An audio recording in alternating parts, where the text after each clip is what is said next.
C'est avec une profonde gratitude et une grande humilité que je vous accueille dans cette splendide salle de la Société de lecture, un lieu chargé d'histoire où depuis plus de 2 siècles, intellectuels et passionnés de lecture se rassemblent pour échanger des idées et enrichir le patrimoine littéraire et philosophique de Genève. Je vous remercie d'avoir accepté mon invitation et me réjouis de partager avec vous un moment chaleureux tout en vous offrant un aperçu de la culture perse et de mon livre.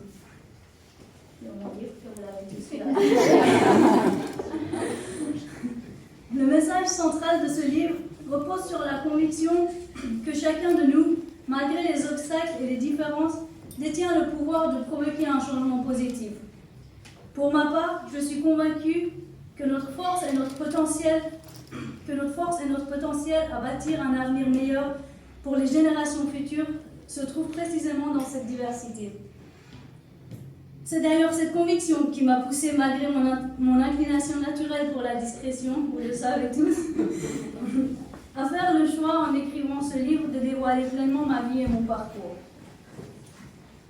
Permettez-moi de vous lire un petit extrait.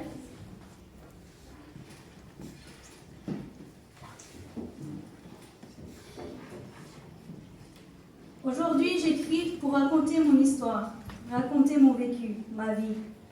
Peut-être un besoin d'affirmer mon identité, peut-être que pour être, il me faut me mettre à nu. J'espère, pour ceux qui me connaissent, j'écris pour ceux qui me connaissent, pour ceux dont les regards ont croisé le mien. J'écris pour ceux qui veulent entendre, j'écris pour ceux qui veulent juste comprendre. Peut-être aussi que quelque part, j'écris pour ceux qui ne voient pas, ceux qui voient mais qui ne regardent pas. J'écris pour ceux qui pensent tout voir, ceux qui pensent avoir tout compris. Les mêmes qui inventent, propagent et défendent des théories. Pourquoi se focaliser sur des théories plutôt que de vivre, voir, écouter, ressentir, comprendre et connaître la beauté du fonctionnement de notre monde, de l'humain? Pourquoi tant de théories? L'être humain, le bien et le mal, l'utile et l'inutile, est-ce si difficile à comprendre, à ressentir? Pourquoi toujours tout compliqué? C'est dans cet état d'esprit que nous allons ce soir légèrement bousculer les codes d'une présentation de livre classique. Je vous épargnerai les longs débats théoriques, les analyses trop formelles et les monologues interminables. J'aspire humblement à vous offrir plutôt un aperçu de mon livre et de mes origines. Toute personne ayant rencontré des Iraniens a probablement remarqué qu'à part ce petit accent qui ne disparaîtra probablement jamais, il existe dans la communication iranienne toute une subtilité, une forme de courtoisie, parfois intrigante, parfois incompréhensible. Permettez-moi encore une fois de lire un petit passage sur la méthode de communication à l'iranienne. En tout cas, les familles comme la nôtre, vous avez la famille qui est ici.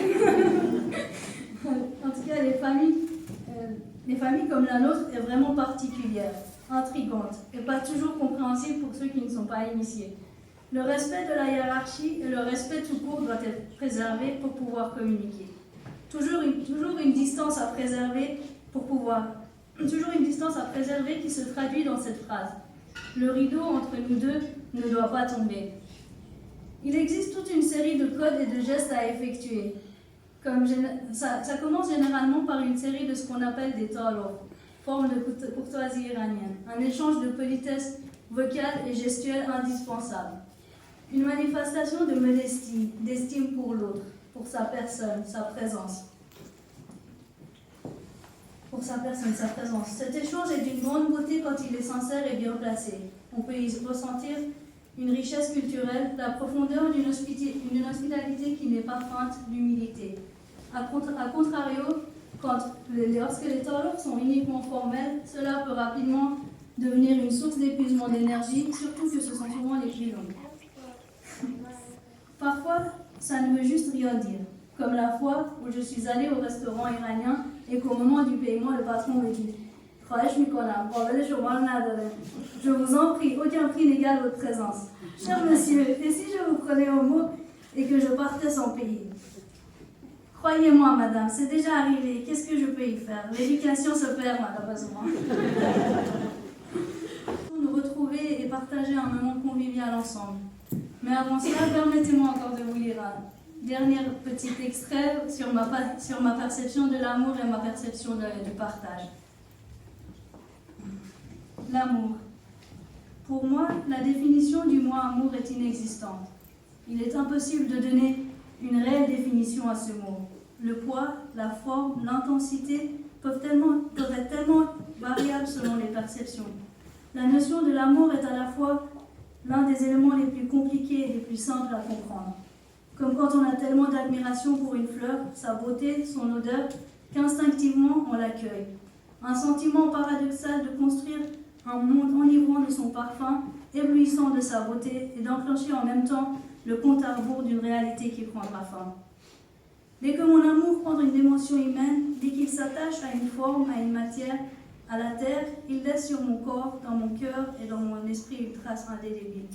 Par contre, quand mon amour est focalisé sur une dimension spirituelle ou sur ce que je préfère appeler Khodor, Dieu, tous mes canaux d'énergie et d'échange sont ouverts, sans crainte, sans limite.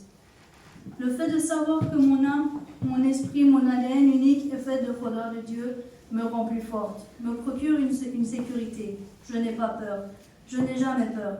J'ai le même regard envers chaque être vivant. Ma perception de l'amour me permet de voir et d'analyser en tout cas deux réalités en même temps.